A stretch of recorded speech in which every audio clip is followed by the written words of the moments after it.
찬송가 311장입니다. 311장.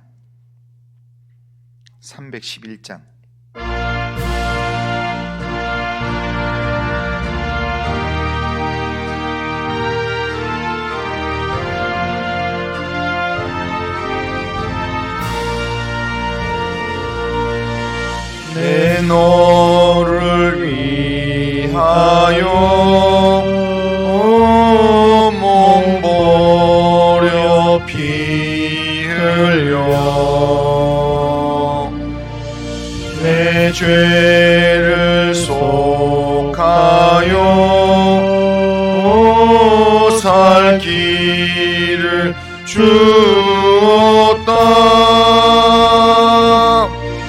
날 위해 몸을 주건만 너무 주느냐. 널 위해 몸을 주건만 너무 주느냐.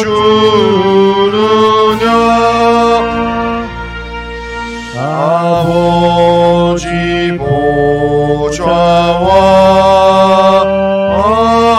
그 영광 떠나서 밤같은 세상에 만백성 구하려 내 몸을 희생했건만 너무 하느냐.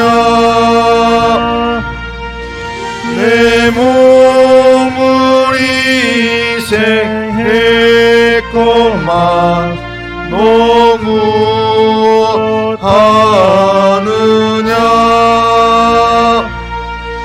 죄 중에 빠져서 영죽을 인생을 구하여 주려고 나 피를 흘렸다. 내 죄를 대속했건만 너무 주느냐. 내 죄를 대속했건만 너무 하느냐. 한없는 용서와 참 사랑 가지고 세상에 내려와 값없이 주었다. 이것이 귀중하고만 너무 주느냐. 이것이 귀중하고만 너무 주느냐.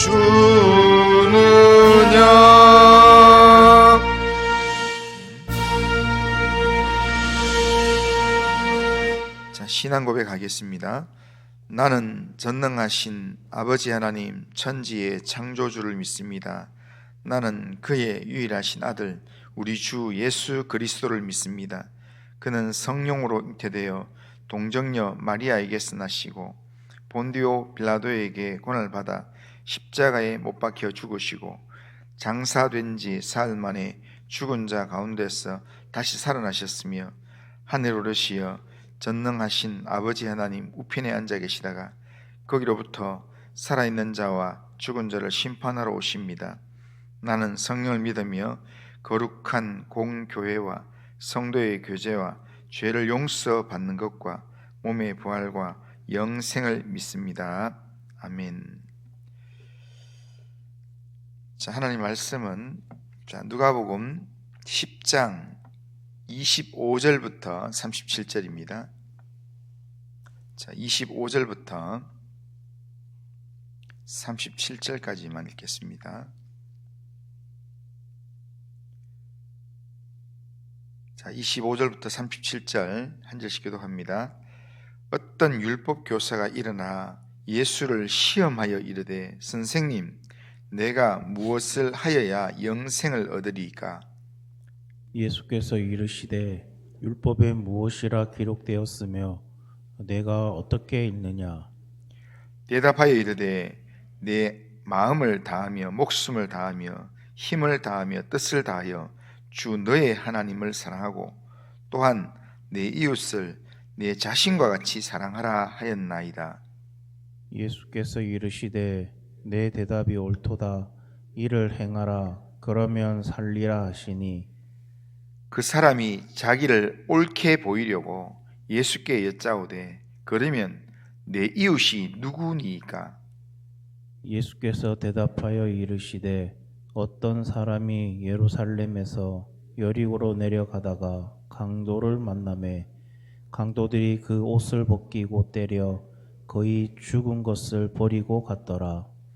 마침 한 제사장이 그 길로 내려가다가 그를 보고 피하여 지나가고 또 이와 같이 한 레위인도 그곳에 이르러 그를 보고 피하여 지나가되 어떤 사마리아 사람은 여행하는 중 거기 이르러 그를 보고 불쌍히 여겨 가까이 가서 기름과 포도주를 그 상처에 붓고 싸매고 자기 짐승에 태워 주막으로 데리고 가서 돌보아 주니라.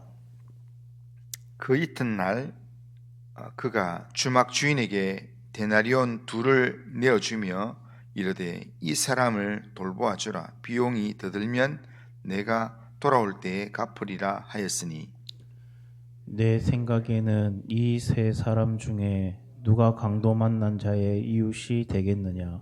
같이 읽겠습니다. 이르되 자비를 베푼 자니이다. 예수께서 이르시되 가서 너도 이와 같이 하라 하시니라. 아멘. 자, 오늘 우리가 읽은 이 본문은 한 율법 교사의 질문에 대해서 예수님께서 강도 만난 자의 비유를 통해서 사랑의 삶을 가르치는 내용입니다. 어떤 율법 교사가 예수님을 시험하려고 예수님께 질문을 했습니다. 25절 중반에 보면 선생님, 내가 무엇을 하여야 영생을 얻으리까? 라고 질문했습니다. 그 질문에 예수님께서는 율법의 핵심을 지적하면서 하나님을 사랑하고 이웃을 사랑하라라고 하는 이 율법의 핵심을 말씀대로 행할 것을 이 율법 교사에게 대답을 해 주었습니다. 그랬더니 이번에는 이 율법 교사가 예수님께 다시 또 질문하는데 29절에 보면 그 사람이 자기를 옳게 보이려고 예수께 여짜오되 그러면 내 이웃이 누구니까? 라고 질문합니다. 이 질문에 대해서 예수님께서 선한 사마리아인의 비유를 말씀하시면서 가서 너도 이와 같이 해라 라고 말씀하셨습니다. 예수님의 비유를 보면 예루살렘에서 여리고로 내려가는 길에 한 사람이 예루살렘에서 여리고로 내려가다가 강도를 만나서 모든 것을 다 빼앗기고 그렇게 죽어가고 있었다라고 합니다. 이 사람이 예루살렘에서 여리고로 내려갔다. 이 말은 예루살렘은 성전이 있는 곳이기 때문에 그러니까 예루살렘 성전에서 예배를 드리고 자기가 있는 처소로 가다가 강도를 만났다라는 내용으로 이 내용이 우리가 설정될 수 있습니다. 그러니까 예배당에서 예배드리고 이제 집으로 가다가 강도를 만나서 다 빼앗기고 지금 쓰러져 있습니다. 그런데 그 앞을 제사장이 지나갔습니다. 그런데 제사장이 지나가다가 그를 보았습니다. 그런데 제사장은 어떤 사람인가? 예루살렘에서 성전에서 성전 제사를 직접 집례하는 사람입니다. 성전 제사를 직접 집례하는, 오늘날 말하면 교회에서 설교하는 설교자 같은 사람입니다. 그런데 그 제사장이 그 사람을 직접 보고도 그냥 지나가 버렸습니다. 이유는 기록되어 있지 않습니다. 그리고 그 다음 번에는 한 레위인도 그곳을 지나가게 되는데, 레위인도 결국에는 성전에서 섬기는 성전 봉사자들입니다. 오늘날 말하면 교회에서 교회 여러 일들을 맡은 중직자라 할 수 있습니다. 그런데 레위인도 그곳을 지나가다가 이 사람을 보았습니다. 보고는 피하여 지나갔다, 이렇게 표현하고 있습니다. 그런데 그 길에 어떤 사마리아 사람이 여행을 하다가 우연하게 그 길을 지나가다가 이 사람을 보았습니다. 그리고는 이 사마리아 사람은 이 사람을 보자마자 그를 불쌍히 여겼다, 그렇게 말씀합니다. 그리고는 가서 상처를 치료하고 그를 주막으로 데려다가 치료와 간호를 하고 또 치료비를 대신 내주면서 모자라는 돈에 대해서는 나중에 여행을 마치고 돌아올 때에 돌아가는 길에 또 필요하면 또 그 모자라는 돈을 자기가 갚겠다 약속을 하면서 이 사람을 좀 돌보아 주라고 그렇게 이야기합니다. 여기에 주막은 그 당시에 주막의 역할 자체가 오늘날의 병원과 같은 장소입니다. 그러니까 오늘날 말하면 이 어려움 당한 지금 죽어가는 사람을 간단한 응급처치를 해주고 그리고는 병원 응급실로 데려가서 병원 응급실에서 치료를 받게 하고 그리고는 그 응급실 치료비를 다 대주고 그리고 병원에 입원을 시키면서 나중에 입원비는 내가 나중에 오면은 내가 줄 테니까 이 사람 끝까지 치료해 주세요, 이런 의미와 같습니다. 상식적으로 이렇게 행동할 것 같은 제사장과 레위인은 그렇게 하지 않고 그냥 지나갔는데, 그런데 유대인들이 싫어했던, 유대인들이 꺼려했던 사마리아인은 예배드리다가 오는 것도 아니고 그냥 여행을 하면서 거기를 지나가던 사람이었는데 이 강도 만난 사람에게 그렇게 도와주는 역할을 했다라는 겁니다.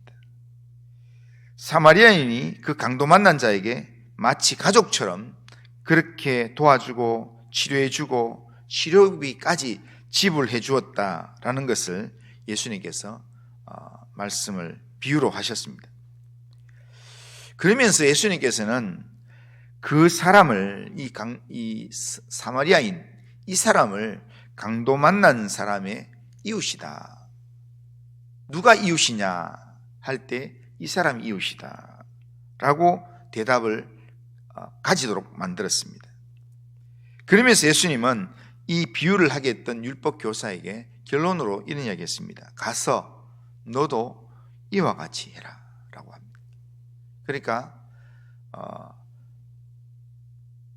상대가 누구냐, 내가 누구를 도와줄 수 있느냐 구분해서 도와주는 게 아니라 정말 도움이 필요한 사람들한테 도움을 주라 라는 그런 의미로 이야기했습니다. 율법으로 예수님을 시험하여 넘어지게 하고 율법으로 자기를 옳게 보이려고 어떻게든 자기를 옳게 보이려는 자랑거리 거기에는 자기가 열심을 내고 그리고 자기를 내는 데 도움이 되지 않는 그런 장소에서는 모른 척하고 지나가고 하는 그런 행동을 하지 말고 그런 가식적인 행동을 하지 말고 주위에 진짜 어려움을 당한 사람들에게 진정한 이웃이 되어 주어라 라는 것이 예수님께서 하시는 말씀입니다. 예수님은 잘 아는 가까운 이웃에게 그렇게 하라는 것이 아니라 강도 만난 자와 같은 진짜 어려움에 처한 사람들을 만나서 이 사마리아인처럼 그렇게 조건 없이 그렇게 도와주고 섬겨라 라고 말씀합니다. 사마리아인처럼 그렇게 하려면 우리가 어떻게 되어야 그렇게 할 수 있겠습니까? 오늘 본문처럼 오늘 본문을 통해서 적용할 수 있는 중요한 비결 한 가지가 뭐냐면 어려움을 당한 이웃을 긍휼히 여기는 마음이 우리에게 있어야 된다. 긍휼히 여기는 마음이 없으면 절대로 우리의 지갑을 열지가 않습니다. 우리가 사랑할 만한 사람에게만 사랑한다는 것, 사랑할 만한 사람에게 내 지갑을 열어서 도움을 주고 또한 내 시간을 할애하는 것, 이거는 세상 사람들도 다 하는 겁니다. 세상 사람들도 자기가 사랑하는 자기 부모나 자기 자녀를 위해서는 돈도 잘 쓰고 그리고 이렇게 자기의 시간도 잘 할애합니다. 그러나 주님이 우리에게 말씀하시는 이런 사랑의 섬김을 이야기할 때는 그런 내가 가까이 잘 아는 내 가족이나 이 사람들한테 하는 게 아니라 이웃을 내 몸과 같이 사랑하라 라는 것입니다. 이 사랑의 삶을 우리가 제대로 살지 못하면 우리는 동일하게 세상 사람들한테 비난을 받게 됩니다. 그리고 세상의 공격을 받게 됩니다. 왜냐하면 예수님이 우리에게 말씀하신 그 삶의 모습과 다르기 때문에. 그러기에 우리가 이웃을 내 몸과 같이 사랑하기 위해서는 우리가 이웃을 사랑할 만한 가까운 사이로 만들어야 된다는 겁니다. 그럼 우리가 어떻게 잘 알지도 못하는 어려움에 처한 사람을 내 몸처럼 사랑할 가까운 관계로 만들 수 있습니까? 그것은 내 힘으로 되지 않습니다. 내 마음에서는 그런 능력이 나오지 않습니다. 그러니까 우리의 마음은 본성적으로 이기적이고 본성적으로 나중심적인 삶을 살기 때문에 이렇게 내 마음에서는 내가 제일 중요하고 그 다음에 내 가족이 중요하고 내 가까운 내가 아는 친구가 중요하고 이렇게 됩니다. 그렇기 때문에 우리의 의지에서는 이렇게 이웃을 내 몸과 사랑하는 그런 에너지가 나오지 않습니다. 이 에너지는 하나님으로부터 와야 된다는 겁니다. 이걸 보여주기 위해서 예수님께서 우리에게 모델이 되어 주신 것입니다. 예수님께서 예수님을 찾아오는 사람들이 그 사람이 누구라도 세리든지 죄인이든지 아니면 병자든지 나병 환자든지 과부든지 누구라도 예수님을 찾아오면 예수님은 그들을 불쌍히 여겼습니다. 그들을 긍휼히 여기시면서 그들을 섬기는 일에 날이 저물도록 예수님은 그들을 외면하지 않았습니다. 그들을 위한 모든 일들을 행하시면서 그들의 필요를 채우시는 삶을 살았습니다. 이 예수님으로부터 우리의 심령 가운데 이 긍휼의 마음, 불쌍히 여기는 마음이 채워져야 우리가 할 수 있다는 겁니다. 그래서 예수님을 내 마음 가운데 채우는 그 삶을 살기 위해서 성경이 우리에게 이야기해주고 있는 말씀의 핵심이 뭐냐면 율법 교사가 물었던 내용입니다. 우리가 어떻게 영생을 얻으리까 물었을 때 율법이 뭐라고 이야기하느냐 할 때 이 율법 교사가 율법 전체를 정리하면서 하는 이야기가 27절에 보면 내 마음을 다하며 목숨을 다하며 힘을 다하며 뜻을 다하여 주 너의 하나님을 사랑하고 또 내 이웃을 내 자신과 같이 사랑하라. 이 말씀을 우리 마음속에 딱 담으면, 말씀을 우리 마음 가운데 담으면 이 말씀이 내게 능력이 되기 시작하면 말씀대로 우리가 살게 된다는 겁니다. 그리고 말씀이 육신이 되어 우리 가운데 오신 예수님을 내 마음 가운데 품게 되면, 예수의 은혜가 내 마음 가운데 임하게 되면 나도 모르게 주님을 사랑하는 마음이 생기고 하나님을 사랑하는 마음이 생기고 하나님 사랑하는 그 마음이 결국에는 이웃 사랑의 마음으로 나아가게 된다는 겁니다. 평소에는 그냥 지나가던 마음이 예수님을 사랑하는 예수님이 내 안에 충만에 딱 채워지고, 그리고 우리가 걸어갈 때 누군가의 도움을 요청하는 사람이 보이면 나도 모르게 거기에 눈이 가게 되고 나도 모르게 그에게 손을 내밀게 되고 그리고 지갑을 열게 된다는 겁니다. 그래서 예수님께서 예수님을 상징적으로 보여주는 하나님의 말씀, 이 말씀을 우리에게 이야기하면서 내 마음을 다하고 목숨을 다하고 힘을 다하고 뜻을 다하여 주 너의 하나님을 사랑하라. 그리고 내 이웃을 내 몸과 사랑하라. 이 말씀을 예수님께서 합니다. 이 말씀을 붙들어야 합니다. 하나님 사랑과 이웃 사랑을 우리 속에 채우고 그리고 이것을 실천하는 삶을 살라는 겁니다. 그런데 우리가 교회를 다니면서 그런 말을 합니다. 하나님을 사랑합니다. 하나님을 의지합니다. 그런데 이웃 사랑하는 것은 좀 아직 마음이 안 열립니다. 이거는 하나님을 사랑하는데 이웃 사랑은 좀 안 된다. 이거는 정상이 아닙니다. 왜냐하면 하나님 사랑과 이웃 사랑은 동전의 양면과 같습니다. 그러니까 동전에 앞면이 있으면 뒷면은 반드시 있어야 되는 겁니다. 그러니까 이게 뒤집어져 있어서 잘 안 보여서 그렇지 앞면이 있으면 뒷면이 반드시 있어야 합니다. 그런데 동전 중에 가끔씩 이렇게 보면요, 요즘은 워낙 이렇게 인식 기계가 좋아서 이렇게 위조된 거는 요즘은 거의 바로 딱 찾아내지만, 과거에는 이렇게 하다 보면 문방구에서 이렇게 거스름돈을 주는데 보면 한 면은 있는데 한 면은 없어요.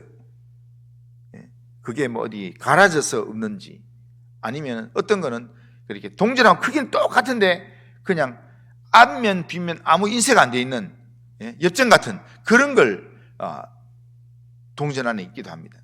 그러니까 한 면은 인쇄되어 있는데 한 면은 없어요. 그러면 그거는 동전으로 가치가 없습니다. 인정이 안 된다는 겁니다. 그처럼 하나님을 사랑한다고 하면서 이웃을 보고도 긍휼의 마음이 없고 아파하는 마음이 없다면 그거는 내가 진짜 하나님 사랑하는가, 이 부분을 한번 점검해 봐야 된다는 겁니다. 하나님을 전심으로 사랑하는 그 마음은 내 의지로 되지 않습니다. 하나님 사랑하고 내 이웃을 사랑하는 이 마음은 하나님의 나를 향한 하나님의 사랑이 부어질 때, 그럴 때 내 속에서 하나님의 사랑이 깨달아지면서 하나님을 사랑하게 되고 이웃을 사랑하는 그런 감격이 생기게 된다는 겁니다. 오늘 하나님이 원하시는 참 그리스도인의 모습은 하나님의 사랑이 내 속에 충만하게 부어짐으로 하나님을 사랑하고 기뻐하는 삶을 살지만 그걸로 끝내는 게 아니라 하나님이 나한테 행하셨던 삶, 주님이 나한테 행하셨던 그 삶을 나도 내가 만나는 사람들에게 주님이 나한테 이렇게 하셨는데, 값없이 행해 주셨는데 나도 주님이 내게 붙이신 사람들을 섬기리라. 그런 마음으로 섬기는 그 마음이 하나님이 주신 사랑의 마음이라는 겁니다. 그러니까 우리가 하나님의 사랑이 우선적으로 우리 속에 충만해져야 합니다. 하나님의 사랑으로 우리 마음속에 충만해질 때, 그럴 때 우리는 또한 하나님의 사랑으로 다른 사람을 긍휼히 여기는 삶을 살 수 있습니다. 내 마음속에 하나님의 사랑이 충만하지 않으면, 우리가 사랑이 부족하면 사랑의 결핍자 같은, 사랑이 부족해서 계속 좀 투정을 부리고 때로는 이렇게 상처난 말을 하고 하는 그런 삶을 살게 된다. 그게 다 사랑이 부족해서 그렇습니다. 그런데 세상의 사랑은 좀 부족할지 몰라도 하나님의 사랑이 우리 속에 부어지면, 하나님 사랑하는 마음, 그 마음이 부어지면, 그러면 우리가 하나님의 사람으로 하나님의 손과 발이 되어서 이 세상을 살아갈 수 있습니다. 그 삶을 우리에게 모범적으로 보여주신 분이 누구냐? 바로 예수님이라는 겁니다. 하나님을 사랑하고 이웃을 사랑하는 그 삶의 모델로서 우리에게 보여주신 그 예수님의 모습을 오늘도 우리의 본으로 삼았어. 오늘도 내 안에 예수님으로 충만해서 예수님 때문에 내가 하나님을 사랑하고 예수님 때문에 내게 붙여준 사람들을 사랑으로 섬기는, 그래서 예수님이 가서 너도 이렇게 해라 라는 말씀대로 오늘도 오늘 우리가 만나는 사람들을 내가 주님의 이름으로 섬겨야 될 사람이구나, 내가 긍휼히 여겨야 될 사람이구나 생각하고 정말 사랑으로 섬기는 그런 믿음의 삶을 살아가는 우리 성도님들 다 되시기를 주님의 이름으로 축원합니다. 그리고 하신 하나님 아버지, 오늘도 우리의 삶을 주님께 맡깁니다. 하나님, 정말 하나님의 말씀대로 하나님의 말씀이 내 삶에 이루어지는 삶을 살 수 있도록 인도하여 주시옵기를 합니다. 하나님을 사랑하고 내 이웃을 내 몸과 같이 사랑하는 그런 믿음의 삶을 살 수 있도록 하나님, 우리 안에 하나님으로 말씀으로 충만하게 채워 주옵소서. 예수님의 이름으로 기도드리옵나이다. 아멘. 하늘에 계신 우리 아버지여, 이름이 거룩히 여김을 받으시오며 나라가 임하시오며 뜻이 하늘에서 이루어진 것 같이 땅에서도 이루어지이다. 오늘 우리에게 일용할 양식을 주시옵고 우리가 우리에게 죄 지은 자를 사해 준 것 같이 우리 죄를 사해 주시옵고 우리를 시험에 들게 하지 마시옵고 다만 악에서 구하시옵소서. 대개 나라와 권세와 영광이 아버지께 영원히 있사옵나이다. 아멘.